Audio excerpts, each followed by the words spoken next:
Get your notebooks out, kids, because it's fully schooly.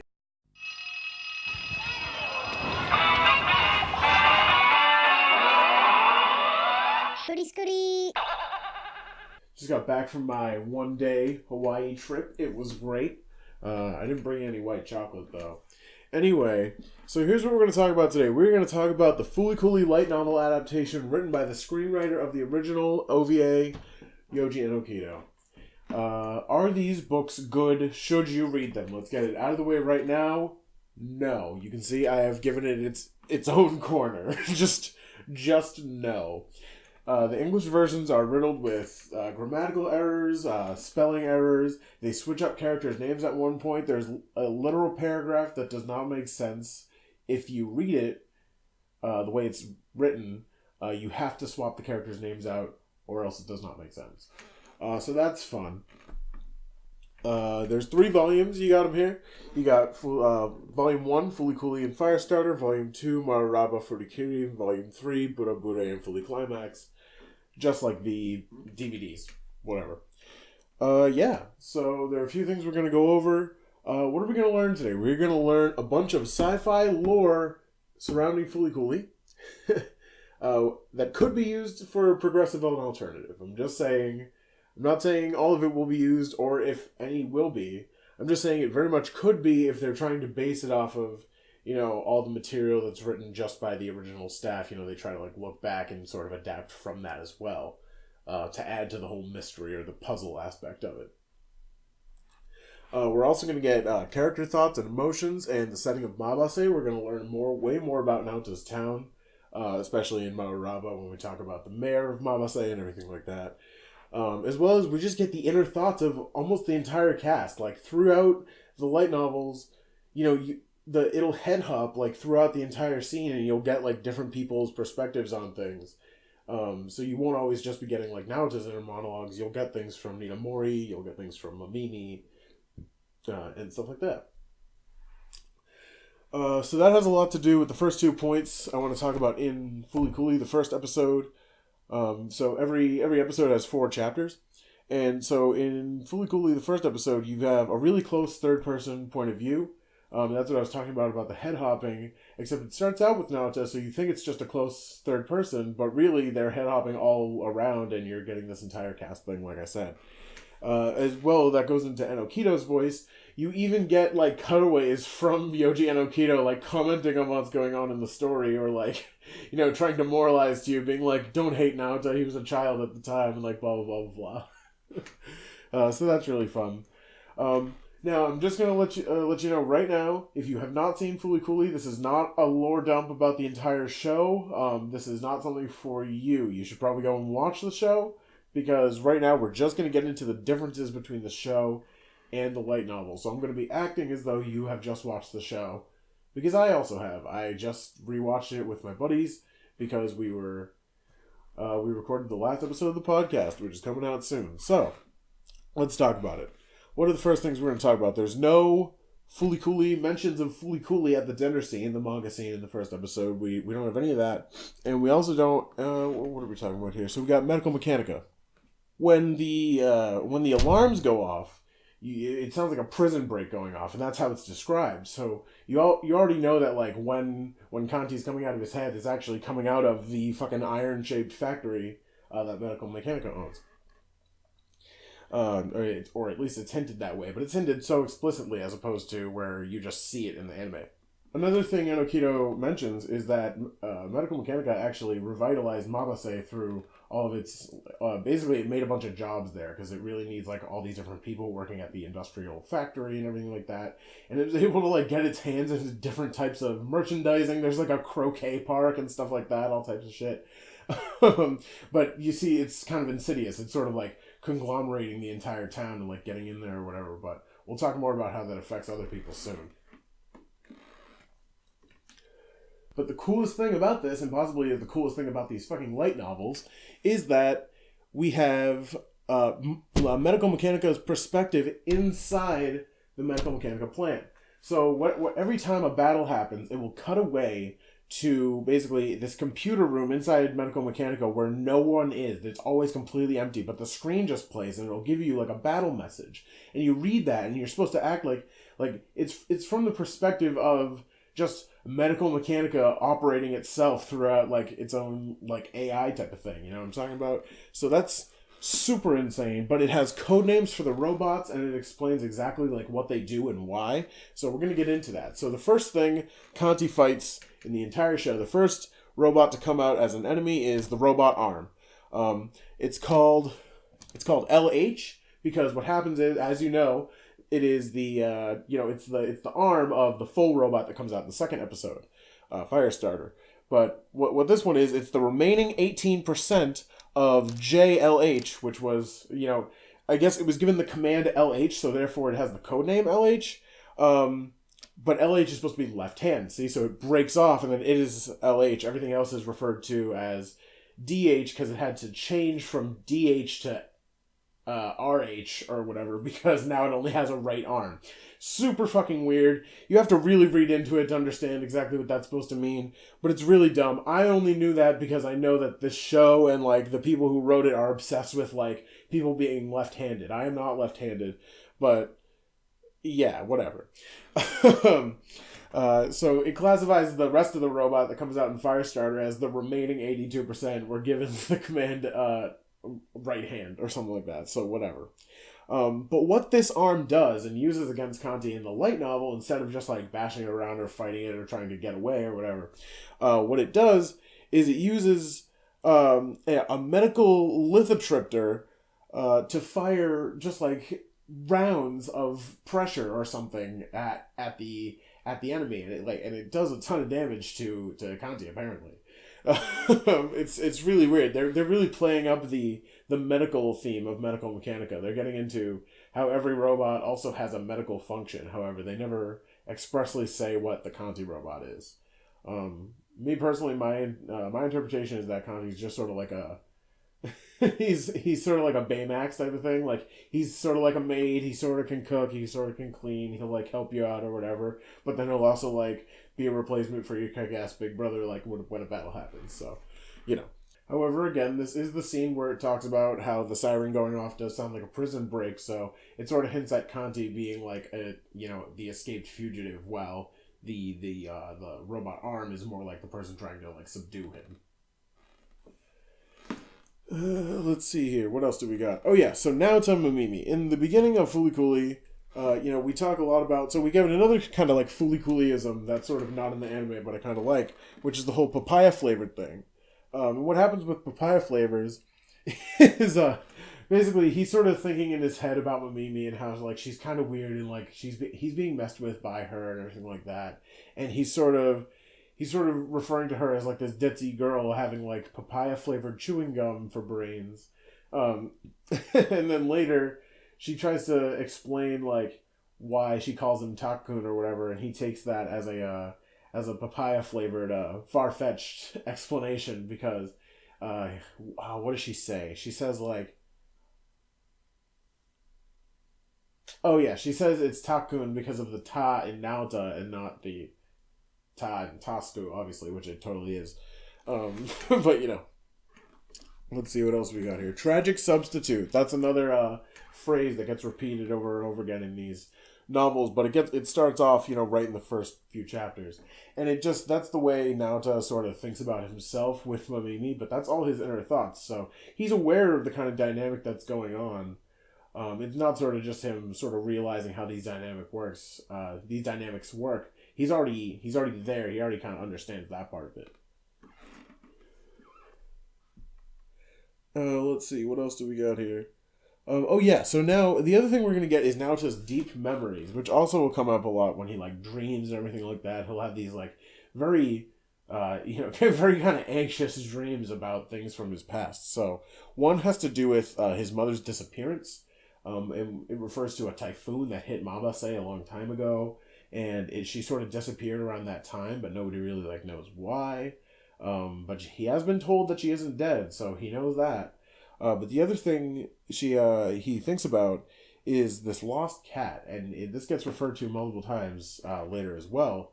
It'll actually be a lot more important later.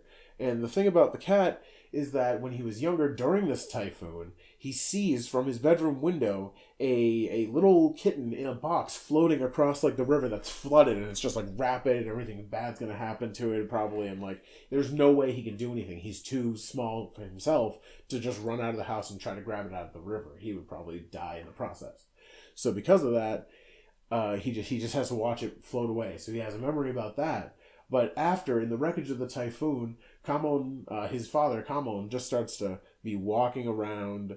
Mabase sort of just going out on walks, after kind of losing his wife. He says he's not looking for her, but he might be. And one day he just brings back a cat. And the cat is Mew Mew, their cat who later on Haruko uses as an antenna to talk to her superiors or whatever. But he has no way of knowing if Mew Mew is that cat. You know what I mean? That's kind of like a thing that sort of weighs on his mind. He always worries about this cat that died that he couldn't protect or whatever. So he probably kind of mixes that in with how he feels about Mamimi sometimes with all her kind of tragic shit.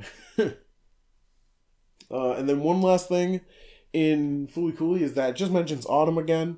It doesn't bring that up that much in the anime. Like, he mentions one thing during Firestarter in the anime, but in the light novels it refers to it multiple times, like how autumn is really special to him, and you don't know if that's like in a past tense, like after FLCL happens it makes autumn special, or if it's sort of just about if it's just sort of about autumn already being special and it becoming more special after that or something. I have no clue. But yeah, so that's all the differences in the first episode. So now we're going to move on to Firestarter.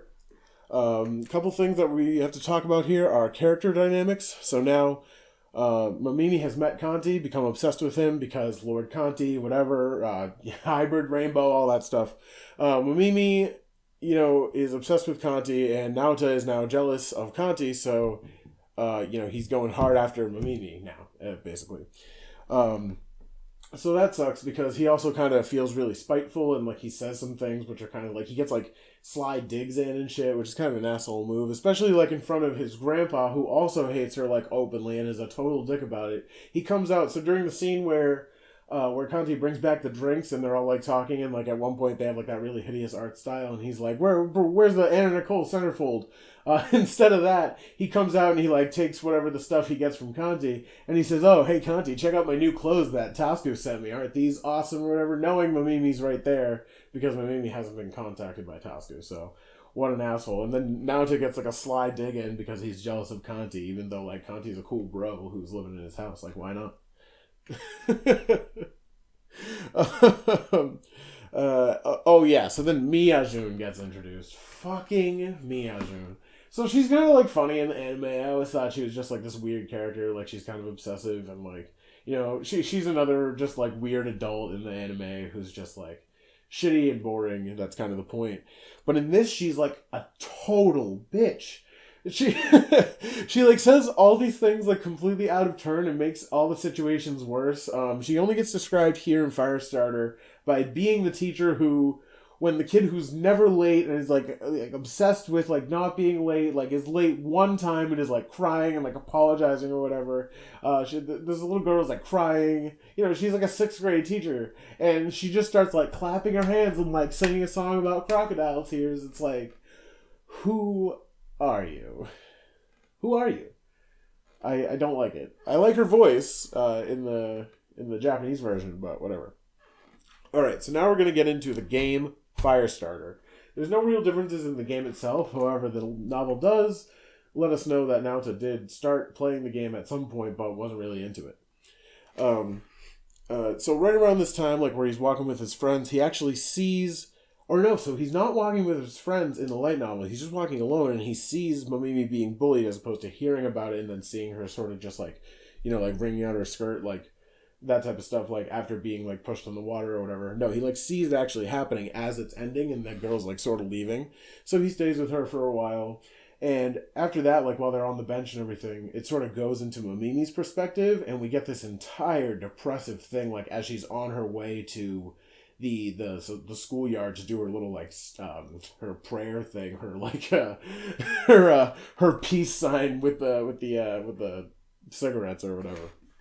And what happens is we know now that she's actually in Endsville in real life. She actually overlays Endsville in her mind over real life, and she thinks everyone is a demon, so she has to literally burn things and shit. So, you know, her desire to burn things that whatever happened back when she was a little kid are now being, like, forced upon, like, the rest of the world, including the aspect of, like, the Black Lord of Flames and everything like that. It's, you know, it's kind of the same thing that goes on in the anime, but we get to see, like, we get to walk through, like, almost, like, a few hours in her shoes of just, like, walking through and seeing different people who are demons. It's really fucked. Another thing is that Naoto gets stopped by a policeman after he gets kind of separated from Mamimi, and we do hear about this in the anime, but it's only in that Firestarter scene that's really confusing and, like, goes through all that different shit that I lampooned in my video, the other video, but that doesn't matter. What matters is that, you know, Naoto plays it really cool. He doesn't, like, say anything, because he, you know, he's trying to protect Mamimi, and it sort of gets back to sort of the end of Firestarter where he resolves to, you know, protect Mamimi, whatever. So that's really cool. And that's sort of like the same as the flashback to the fire, and it actually explains how Tasuku and Naoto ended up at the fire to for him to save Mamimi out of the fire. So what happens is it's only because Tasuku notices the fire, like, at night when they should have been in bed, and they sneak out, and Naoto runs and, like, he wants to see the fire with his brother or whatever, so they go, and the school is, like, burning down, and they make it seem like this really, like, pretty sight because there are sakura trees, like, blooming, like, all over in front of the school, because it's still, like, a schoolyard. They didn't get rid of the trees. And it's supposed to look really cool, but the thing is, Tasuku, like, hears this girl yelling, so he runs into the fire, and Naoto loses sight of him, and he's like, oh no, like, where's my brother? He's probably, like, only 6 years old at the time. And he runs in there, and, like, almost in an instant, like, brings Mamimi back, and then Mamimi becomes, like, obsessed with him, of course. And that's the whole thing. So everything is pretty much the same other than that, except we do get some extra shit about the battle. So now the full robot comes out, JRH. It's the rest of the, what the fuck? What? Oh yeah, the crab robot. That's why, because it looks like a crab now, because now it has one, like, giant arm that's cool, and it has this one little, like, replacement arm, which if you look in the anime, it does actually have that there. It's just really small, and it just looks like this little, like, black thing on the black background, so you can't really see it. But the lore of the of the thing, like, Enokido just giving us straight up what this robot does, you know, to do attacks and everything, is it uses hyperbaric oxygen therapy, which is what people use to, like, what is it? It's like not radiation, but, like, oxygen, like controlled oxygen, like, to push through things and, like, destroy, like, little, like, whatever clots in your system or something. I don't even know. All I know is that's what it uses to attack Kanti, and Kanti gets fucked up by this even more than the last time. But he eventually eats Naoto, and everything's fine. He turns red and he kicks ass. But the thing about Naoto is that we actually get, like, some sensory detail about what it's like being inside, whatever. So he feels something pierce the back of his head, which we know from the anime to be like a light bulb or something, or probably just, like, something he can't even see. So it's just like a visual representation. But his whole, like, body goes completely numb, and he can't, like, do absolutely anything. So if you didn't pick that up directly from the anime, you know here now that he really, really does not control anything at all. He goes completely numb. He's just like, they need, like, a beating heart inside there to control Adamus or something.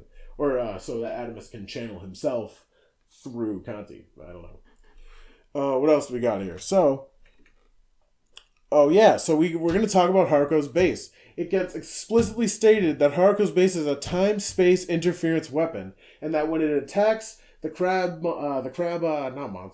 robot's arm, and they're doing they're really trying to, like, battle or whatever. It says, like, perhaps a larger battle was going on some field that they couldn't see or whatever. So, like, you know, AT fields or some bullshit like that. You know, they reference AT fields later, but it's not real. It's just part of it. Just part of, like, the joke. And, you know, after all that, the explosion happens, and they gotta get away from the cops, and, like, oh shit, what the fuck's gonna happen? Kanti just sort of, like, pieces out. Like, you see him, like, sort of flying in the background in the anime, but you don't think he actually just leaves. No, he just leaves. He just doesn't even care to save anyone. He's just gonna go. So that's why I said Kanti pieces shrewdly, because it even says in the book, he can be a shrewd robot sometimes. Yeah, and that's how that closes. Now we got Volume 2, and we're going to start with Episode 3, Marquis du Caraba, or Maruraba for short. So the first thing we got is this theme of thinking you're special. So it starts out with Nina Mori's perspective, and it like the whole opening passage about like what her whole character is about is like it keeps referring to why she's special, or like what the real reason she's special is, and everything like that. So we get Mamimi's backstory. She's the tallest girl in class. She's the most popular. A lot of the boys like her or whatever, and but she likes Naota, and they explicitly state that outright, right at the beginning. And so she's like a model in this desk ad, like a study desk ad, and she just like looks really cool or whatever. they love her or whatever, but she knows that those are all just sort of empty compliments because they want to get to her dad, because he's the mayor. So, he's got a lot of influence. So she's kind of used to that, and that's what she kind of talks about. And she sort of knows that it's like a fake smile because she had to be like taught how to do it like multiple times. So she sort of learned it. And she kind of like, that sort of ties in with the whole Marquis du Caraba, the Puss in Boots thing. The whole theme of that. Like putting on masks and like wearing a fake face and everything. You got, let's see. Oh yeah, another big thing about this is that it says completely outright, she does think that she can get her parents back together by being in the play. And that will come in later. Of course, because, her parents are separated because of this fucking secretary. She's the other woman, and she's kind of similar to Nina Mori. Nina Mori realizes, and that's why she hates her even more, because they sort of are both these sort of like fake masquerading people. And that's kind of what she hates the most about it all. Which really sucks. And there's this moment where they're in her dad's car, like on the way to school, like at the beginning of the episode, and she sees, she's making all these comments or whatever, and she sees the lady like operate the gear shift of the car, and it says like seeing her do that wanted to make her and it says something along the lines of seeing her do that made her want to throw up. And if you just take that imagery for what it is, I'm sure you can understand why. So now we're going to talk about we're going to change subjects a little bit to the beginning before school starts for Naota as well. We're going to talk about Naota and Little Prince Curry. So before he ends up going to school, he sees Haruko like working on her bike and everything like that, and they talk about how they need to go to the store that only Naota knows how to go to buy the curry that he can eat because everything else is too spicy. Because she doesn't know where it is because it's too far like away, like in this weird part of Mabase that she doesn't know. Why does this matter? Because it explains why Naota ends up meeting up with Nina Mori later when Nina Mori leaves after school to abscond, and we're going to talk about that. So which brings us into school. And, Masamune, what are their names? Gaku and Masashi, they have that issue of Kamo and Mabase, the zine. And they're handing it to Naota, and of course, this all happens. Miyajun, like, blurts out that it's about Nina Mori, so Nina Mori gets curious about it, even though she's, like, really pissed off that there's all this, like, buzz about her personal life, like, out in the school and everything like that. So that really sucks. So she leaves. So after school, when she leaves, she goes down and she actively seeks out the, like, where you can buy this, where you can buy the magazine, because Miyajun doesn't want to just give it to her, of course. So she goes all the way out to wherever, like, part of town that, kids don't really, like, go on their path, like, straight home and everything like that. So so he goes there to the store where Camel is, like, trying to sell the magazines to, like, the old woman who sells the Crystal Pepsi or the Cheerio, whichever one. And she makes a remark, actually, that she doesn't have old backlog of Crystal Pepsi. She has, all the Crystal Pepsi she has is new. So in 2000, she was still getting new issues of Crystal Pepsi, which I thought was really great. But Nina Mori goes in there, and she gets her copy of Kamo Mabase, and she meets Kamo before she knows, of course, that it's Naota's dad. And when she meets Kamo, she's like, oh, look at this slimy ass, like, asshole, like, fuck this guy, I can't believe he, like, slandered my dad and everything like that. Even though she does kind of hate her dad, too, for everything he did. But, it's a little too close to home. So she takes it, she finds out what it is and everything, and she buys the Crystal Pepsi, she buys, like, a spicy curry bread and everything like that, and she eats it, and she's, like, really sad, and she she talks about how she's literally like fighting back tears as she's eating junk food that she never eats, and it's really sad because she just wants her family to be happy again, and it just sucks. I know I'm smiling, but that's because it's uncomfortable. But it is a really big tearjerker moment because like she's just at the end of her rope at the end of this day, and out of nowhere, Naota shows up, and it's right when he's gonna meet Haruko and everything like that. So they end up getting the curry, and then they go home. Everything else is pretty much the same there, except for that Kalmon is said to, when he gives her the shower curtain thing or the shower cap, whatever. He's said to have actually looked into the bathroom while that was going on. So like, what the fuck? But after that, we're gonna talk about the actual Marquis de Caraba, which is when she's in Naota's room, and she kind of explains her entire manifesto to Naota about being the Marquis de Caraba. Basically, what's been going on in this chapter is that we've been getting this little cut in like italics voice, like another separate voice in this book. It's this like separate italics voice that ends sentences with meow. So at first I thought it was going to be Mew Mew like using No to contact Ninamori after they've been like slammed and hit in the head and like a little like whatever like that stuff happened. But what it actually was her sort of alter ego as Marquis de Caraba. Kind of telling her different things about like why she's special and everything like that. So is she hearing voices? Is she like that far gone? I don't know, but it came off that way a little bit. I don't even know.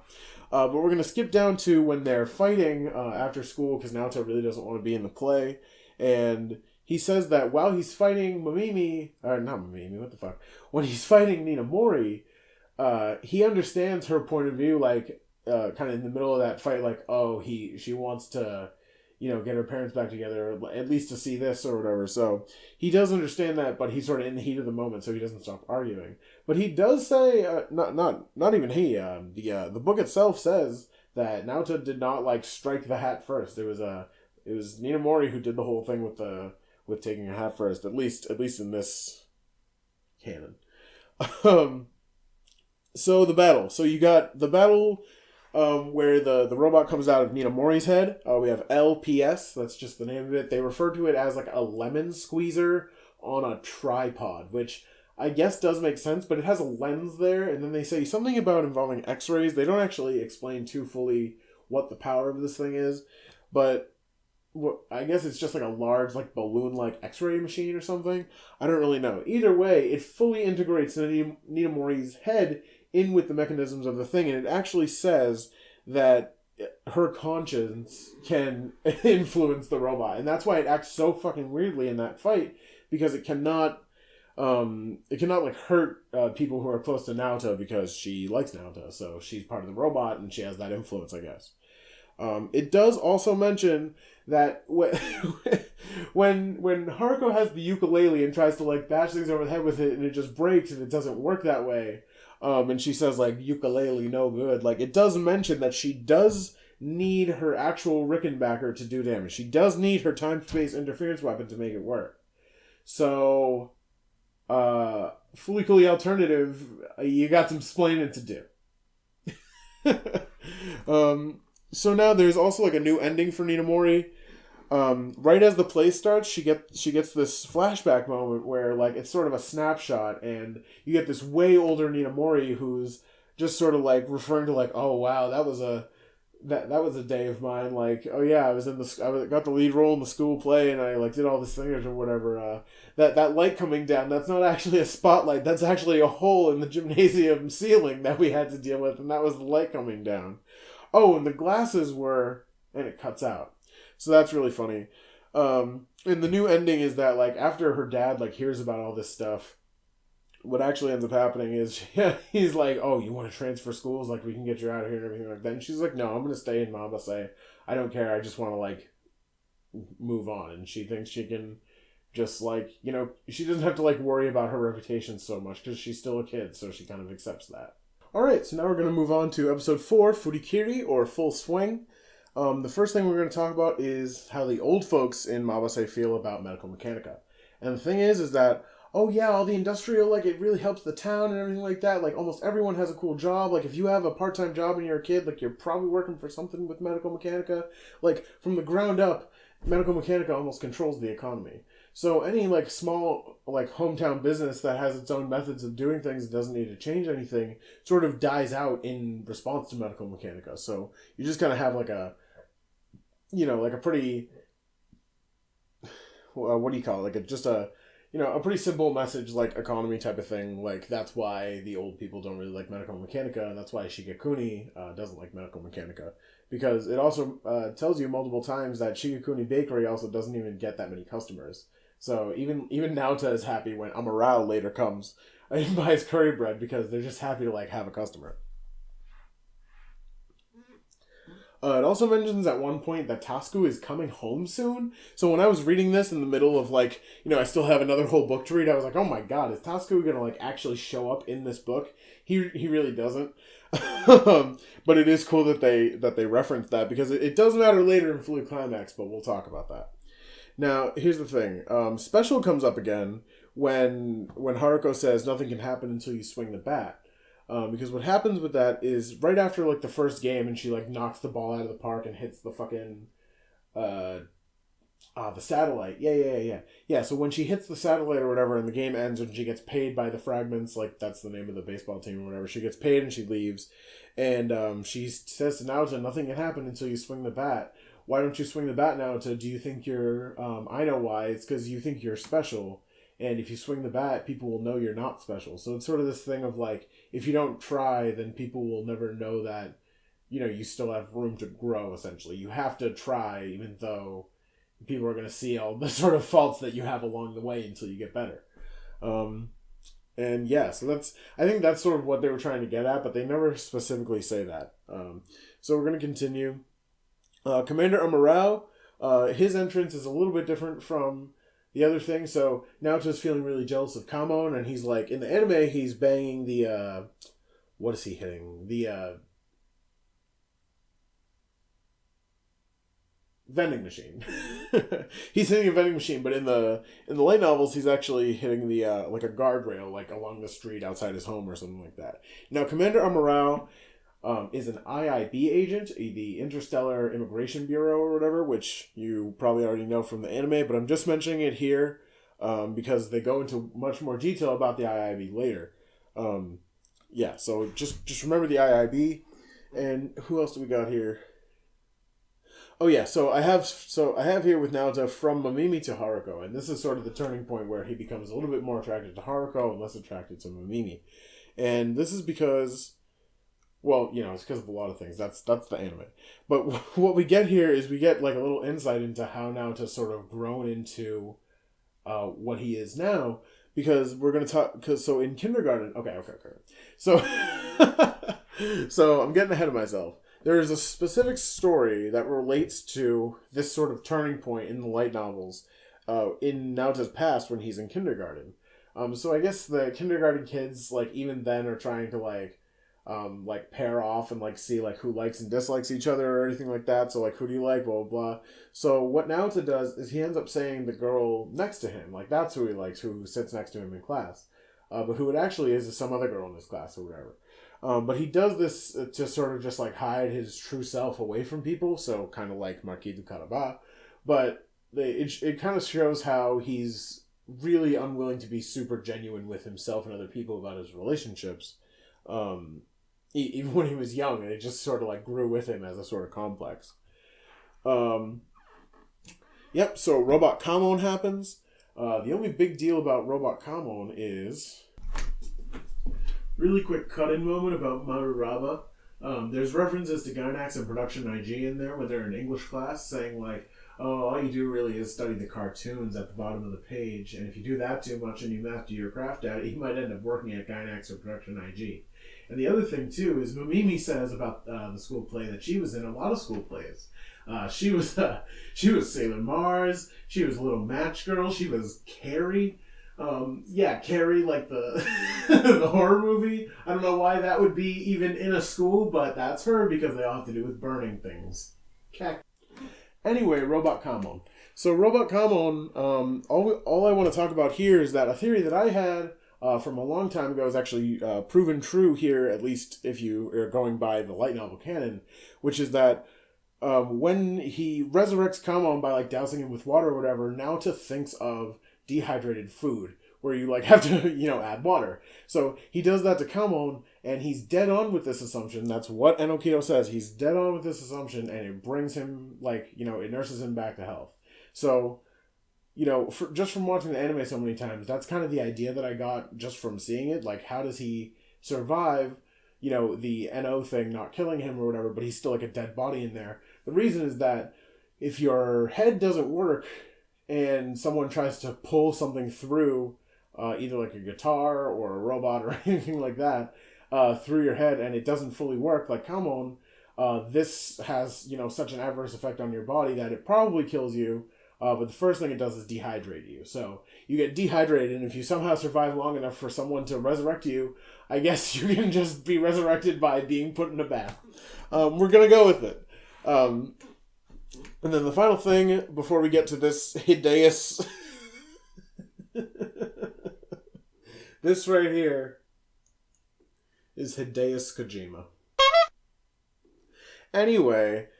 swinging the bat on the baseball field instead of being on top of Medical Mechanica. It just happens on the baseball field because it's just supposed to be a little bit more symbolic. There's some really cool art for that page. Okay, so now we're on episode 5, which is Brittle Bullet, or Burabure. Very first thing, this is just kind of a small thing. Kamon wears camouflage in their survival game right at the beginning, instead of wearing like the literal Nazi getup that he wears in the anime. But what I think is funny about this is that it's actually more accurate to the art that's in the book and also wrapped around the Sync Point DVDs, because Camel's actually wearing camouflage in that as well. So we also have Cooney kind of living vicariously, or at least he's trying to. He sees that Naota can finally swing the bat, and he watches him kind of like be practicing or whatever. And we get this little inner thought saying how he just wants to shower Naota with praise because he's that obsessed with baseball. He wants Naota to play, because, they still need like a really good player for their kind of home team as well. Yeah, so that's just another thing with Grandpa. Medical Mechanica, they have been, they get revealed to have broken a treaty with the IIB, the Earth International, not International, they're humans on Earth who are the Interstellar Immigration Bureau. And they've Medical Mechanica has broken a treaty with them prioritizing Conti, saying that they are willing to go against whatever to get Conti, because Conti really matters for stuff we're going to talk about in Fully Climax. Now, here's the thing. So after that, we get a little bit of Amarao's lore through Kitsurubami. Like, Kitsurubami's like driving, trying to find Conti and everything like that before Medical Mechanica can. And she talks about how people talk about Amarao and how he used to work with Haruko.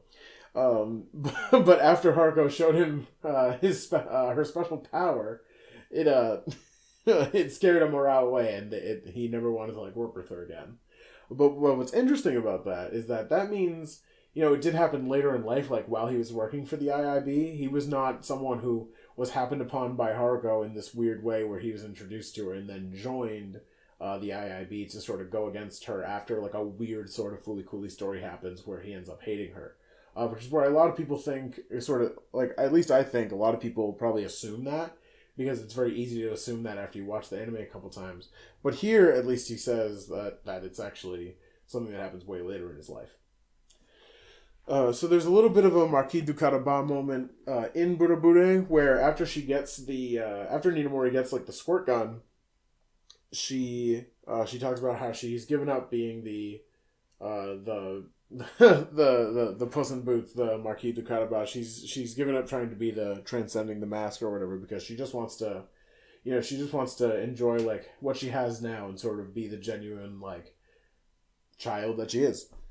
So let's see. So Mimimi finally mentions Fooly Cooly. I think they mention it one other time. Oh yes, they do. So she says, "Is it Fooly Cooly again coming out of your head?" Like when he has the hood up, trying to like hide that. What do we call it? The hammer on the pistol? Yeah, on the back of his head, the pistol hammer. He's trying to hide that, and she says, like, oh, is it Fooly Cooly again on your head? You do, like, warbly warbly and droobly droobly now, like, just like in the anime. But she says, is it Fooly Cooly again in your head? Which leads me to a small detail that I did not mention all the way back at the beginning. So, during the Medical Mechanica little battle reports that you get, sort of throughout each battle of the show, they reference when they reference the robot coming out of someone's head and popping out of the portal, they reference moving on to a Fooly Cooly, and they literally write FLCL there. So at least in the context of Medical Mechanica and how they understand things, Fooly Cooly literally refers to the portal that is opened in the NO channel. So a Fooly Cooly is an NO channel portal, I guess. Let's see. Oh yeah, so we get this really funny little moment before the battle scene, which is Kitsurubami's love. After she finally meets up with Kanti, in the whole, like, gunfight, after, like, they're playing that whole game, what happens is Kitsurubami, just falls in love with Kanti, just like she sort of does in the anime. But it gets through this entire long story that I find hilarious. Like, it starts out right when she locks eyes with Kanti and immediately goes back to, Kitsurubami had only dated three guys in the past. And, they just weren't enough for her. They didn't offer her that one thing that she was really looking for. And then it cuts back to Kanti, like lowering his hand down to, like, help her up out of the river. And there's just one paragraph on its own with one sentence that just says, so gentle. And it says this was Kitsurubami's first love, like her true first love. Which I find really great. She's, like, obsessed with Kanti. Almost as much as Momimi, just to, like, a less crazy degree. Next, we're going to get to the battle with the hand robot. We got a little bit of lore on there. We have the Medical Mechanica polymer sheet that's over it. So, like, the whole jacket is able to basically take in damage, when it gets shot by things or, like, whatever, like, attacked with weapons or whatever, and try to basically reform its alloy to respond to that for the next time. So that's why Haruko's bullet's proof ineffective, like when she's using what's his name's little guitar slingshot or whatever. Like, that's why they end up having to use the guitar to slam into it, because this polymer sheet is just too fucking strong. Meanwhile, Haruko, what? Oh, yeah, okay.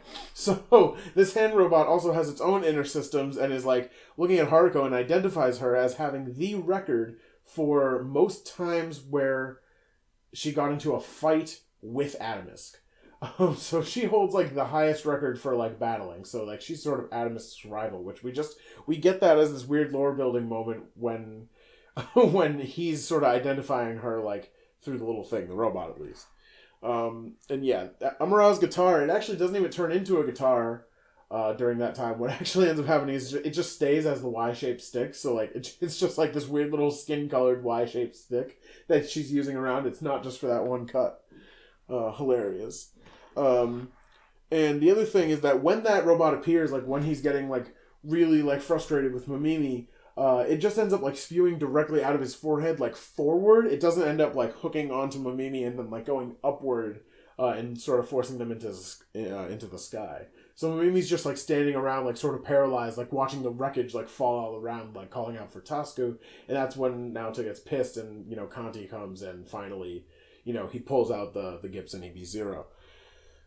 So let's see. But Haruko, the thing is, Haruko, right before she leaves, Enokido talks about how she goes into display mode, where she has a whole transformation scene, and that's what the furikura thing is, where she becomes like a bunny girl. And it talks about how what this does is what does it do? It like entices men, and it like opens up NO portals or whatever. And then in parentheses it says, "Haha, this is where you laugh. This is supposed to be funny." He says it outright, like it's not supposed to be taken that seriously, but that's what we're doing. So that's Burabure, and now we're gonna move on to Fully Climax. So at the beginning of Fully Climax, we know that the IIB, they really need the terminal core because it's a bargaining chip against Medical Mechanica, so that Medical Mechanica can't destroy the entire Earth by ironing out all our wrinkles. But they get off scot-free to the public via propaganda by framing Haruko and Kanti for being people who just like stole medical mechanical robots, which is not exactly how it went down, but that's why they end up becoming fugitives and fucking off. Oh yeah, so Mamimi finds the Takun robot, who is that terminal core, starts feeding it, all the same stuff. But during the same time, Naota and like his little gang of friends happen to notice her, like during the rain and everything, like see her getting all wet, looking for the Takun cat. Like, where did the cat go? Where did the cat go? Like, oh no, like something might have happened to it, blah, blah, blah. Well, we get this little thought from Nina Mori saying that she actually took that cat. That's why it disappears in the anime. She actually took that cat home and nursed it back to health because when she found it, it was cowering in the rain and like convulsing and like being starved because Mamimi doesn't know how to take care of shit. So she took it home and nursed it back to health. The Takun cat. Meanwhile, Naota's, super depressed because Haruko left and everything like that, and now his world feels empty and the sky is, like, over, and we get this image of him, like, imagining that he's not just stuck under clouds, he's stuck under water, and, like, the planes flying overhead are sort of just, like, the boats that can't hear him, like, screaming out from, like, the depths of the sea, which I just thought was really cool. He's, like, got the flying V and the eyebrows on, and he's, like, thinking about that, and he, like, plays the note and falls over, like, it's just kind of a cool image. What do we got here? Oh yeah, Kamon versus Miyajun. Hang on. I'm going to get some notes out for Kamon versus Miyajun because, let's see here. Oh yeah, it just sort of talks about how Miyajun sees him as like this sleazy guy who like, he doesn't have anything to do with practicalities or anything. He's got like the, he's got the ponytail and just like, is really just like this impertinent dude who's just like there and like ready to spin any kind of yarn he can at you to get you to go away. And Miyajun just sort of hates this about him. So it's everything you feel in that scene, but the way they portrayed Kamon in this, like, he doesn't look good, but he's a really interesting character. Like just the way he can sort of turn a scene, to work for himself, even if it sort of ends up bad for like an omnipotent viewer. What do you got here? Oh yeah, then we have Kitsurubami's medical mechanica briefing, which shows how when she started in the IIB, they had to brief her on what was going on with medical mechanica, and that's how she knew that they were a threat, because she sees like this whole video similar to how Naota sees it when he joins up in the terminal core, with like what are happening to those planets where they're being completely flattened out and there's no moons and they're replaced by satellites and all this shit. It's really insane. What else do you got? Okay, so Kanti merges with the terminal core. So I'm just going to read this off my phone because this is like some really important shit and I just want you to hear it. Okay, Amorao sees Kanti merge with the Takun dog, the terminal core, and wonders if Kanti had been made to be part of the terminal core originally, which we will find out that he probably was by what we find out later. It would make sense because it's all been straight out said to us that someone has to be controlling these robots either through an AI or a person, because on those battle reports they have like witty banter. So what's all that about? Perhaps the terminal core was made to be driven by medical mechanica via remote controlling Kanti, similar to how Adamus does when Naota is eaten. Controlling Kanti through just like NO psychic energy or some stuff. Then right after this, we finally get into Haruko's head, and what happens is probably like what everyone's looking for, and probably has a lot to do with the Fully Coolly Progressive trailer, which I'm about to get to now. All right, we're going to talk about this. In fact, yeah, okay, we're gonna talk about this. So, I'm just going to read you 2 quick pages of this light novel so that you can learn some shit about the Space Police Brotherhood.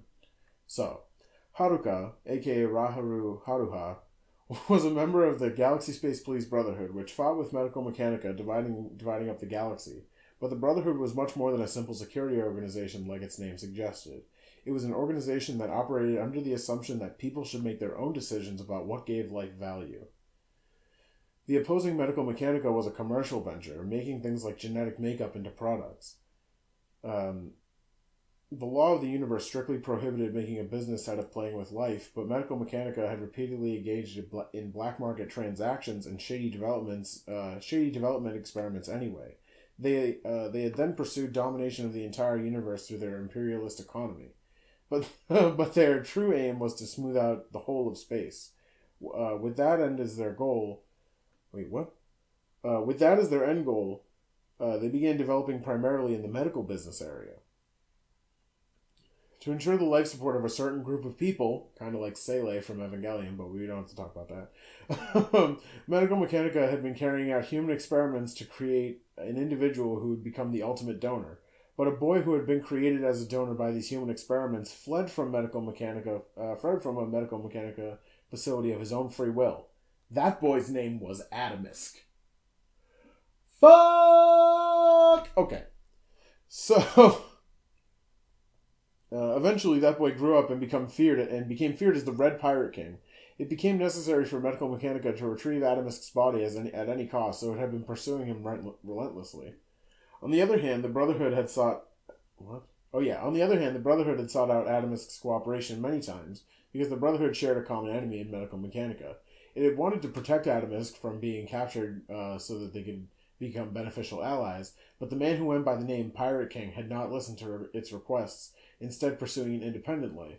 For that reason, Galaxy Space Police Brotherhood had fought endlessly with him too. So they're kind of clashing heads as well. Even though, they have the shared enemy, Adamisk is just too fucking cool to join anyone's party, and he rides alone. The Brotherhood's number one investigator, Rahu Haruha, that's so annoying. I like Haruko better, but sure. Had fought with him countless times and was his closest rival. By now, the two of them had developed a relationship that was almost affectionate. So that's where the rumors come in that she loves him and everything like that. Finally, after one incident where Adamisk sustained an injury, Rahuru had succeeded in restraining him. She had joined her arm and his arm with shackles, but on the civilian boat they'd been using as a convoy, it captured Adamisk and fell into enemy hands, and there were rumors that Adamisk had sacrificed himself to save Rahuru. All that had been left was the cuff on Rahuru's left wrist. So yeah, that's where the chain comes in. But in that trailer, you see that the chain actually breaks off of his beak, which I think is a little bit cooler. But whatever. Rahuru Haruha had come to this planet as Haruko to capture the space pirate Adamisk on a Galaxy Space mission. A Galaxy Space Police mission, that is to say. She was there to gather evidence of Medical Mechanica's illegal activities and also out of her own passionate love. Amaro held a gun in his hand and fired at Haruko on the vest without hesitation. The guns were dry. Yeah, so that's the whole deal there. That's the whole story about who Adamisk was. Adamisk was an experiment made by Medical Mechanica, who then broke out because he was way too fucking powerful and opposes them across the galaxy, saving planets on his own without any kind of Galaxy Space Police Brotherhood. That's how much of a badass he is. So after you know everything about Adamisk, what ends up happening is, so after you learn everything like that, the end of the show is happening, the hand is coming down, and, the whole terminal core is, together. Naota's inside Kanti, who is inside the thing, who's inside the hand, who's, ready to go. But then Kanti breaks out, and he's all, blue and everything like that, but his face is still glowing red, and Naota, comes out, and it's Adamisk form Naota. He has the two fucking, he's got the two keyblades, he's got two guitars, he's got two swords, and he's ready to fuck shit up. However, right as this happens, right at this insane moment where all this shit's about to go down, everything stops because right before he comes out of Kanti's head, we get this entire thing about so right in the middle of Kanti's head, as shit happens. Naoto gets this entire flash forward of what happens way after this battle is over, way after Haruko leaves. It's a few months down the line. Tasuku has come back. They've talked to him. They've met his fiance, who's probably that blonde girl in the picture from the anime. They've had all that happen. Naoto doesn't play baseball anymore. He's gonna join his own club or whatever. He's gonna make it with Nina Mori. It's the easy listening club. And he's just like living this happy life and everything's sort of chill. You know, he's not with Haruko anymore and everything like that.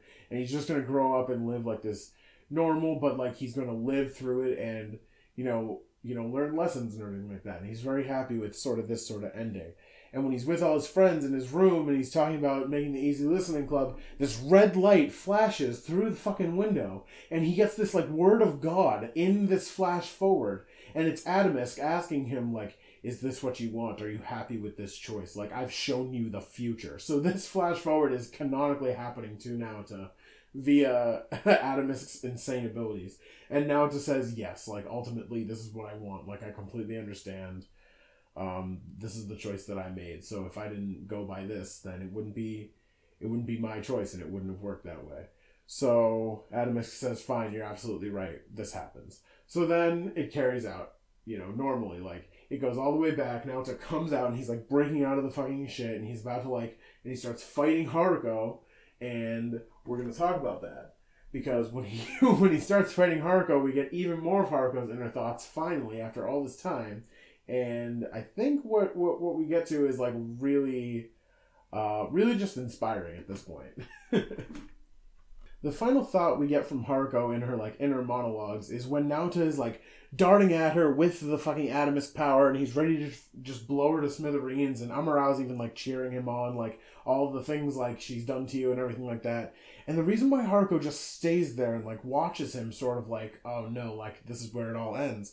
Even though it's been shown that she can move at like, speeds that are like insane. She can dodge like bullets that are being fired at her from a giant robot. Like, she can do all these types of things. So why does she just let that attack come at her from so far away? Well, the reason why, and they talk about this right as this is about to happen, is that, the Galaxy Space Police Brotherhood believes not only in that everyone should make their own decisions about what's good about life and like have their own, individual way of experiencing life and like their own mottos and their own feelings, and not let big conglomerate thought like sort of take over your entire being. Because of that, she knows that she's done wrong to Naota, and if that is, the way he sees justice, she will accept that, because that is the Galaxy Space Police law. You need to allow people to have their own stuff. So, like, even though that could just mean that, she could turn that back on herself and still be selfish there, but in this one moment, she abides by this law that seems a little bit crazy to allow yourself to die to, but that's just who the Galaxy Space Police are. And I think that's like the most badass thing ever. And that should be who is opposing forces like Medical Mechanica, or like, the really bad people in Akira or whatever, like those types of experiments and all that type of shit. So, and then finally in the end, Haruko of course gives her iconic final offer, which is the final offer to Naota to say, like, do you want to come with me? Do you want to help me, like, find Adamisk, whatever, do all these things or whatever. And in the moment, like, while, like, that awkward silence happened before she says, you know what, you're still a kid, do what you're gonna do. Naota says, like, the look on her face basically said, there's no way I'm actually gonna take you with me, or, like, there's no way you actually meant that request, which is what I always thought about the anime. It was always, like, kind of my personal interpretation as well, so I was happy to see it also shown in Enokido's kind of longer thing. Well, hey everyone, it's been really great, but that's the end of Fully Schooly episode 1. Fully Schooly episode 2 is going to come out in about 2 days, and in between those I'm going to have just some like fun videos. It'll be a good time, but thanks for sticking with me. I hope any of this lore makes sense. I'm going to have all types of, I'll just share my notes in the doc down in the description, and if you come upon these novels in any way, if you want to just like compare, your interpretation or whatever, you can absolutely do that. And that's why I'm going to link my notes, so it's going to be a great time.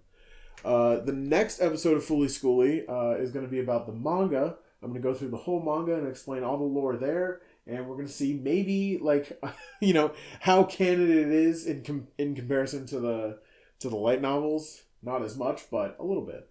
So we're going to talk about that. See ya.